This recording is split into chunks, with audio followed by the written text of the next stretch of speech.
ప్రభునందు ప్రియమైన వాళ్ళారా, ప్రభు యేసుక్రీస్తునామమున మీ అందరికీ శుభాభివందనములు. ఈ ఉదయకాలంలో కలువరి కృపాసన వద్దకు మిమ్మల్ని ఆహ్వానించుచున్నాను.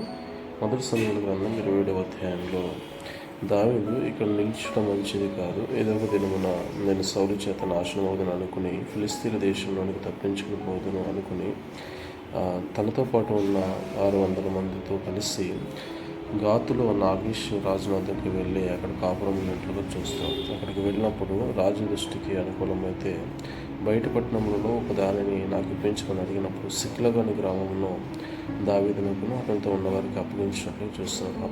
కాబట్టి నేటి వరకు సిక్లగని ప్రాంతం యూదా రాజుల వశంలో ఉన్నట్లుగా చూస్తాం. అక్కడ దావీదు నివసించచ్చు గెషీరుల మీదను గెరీజీయుల మీదను అమాలేకుల మీదను పడి వారిని హతము చేసి వారి ఆస్తిని దోచుకుని వచ్చి ఆకీష్ వద్దకు వచ్చినప్పుడు దావీదు వారికి చేసిన దాన్ని బట్టి సదాకాలం అతనికి దాసుడిగా ఉండినట్లుగా ఆకీష్ నమ్మినట్లు చూస్తున్నాం. ఆమేన్.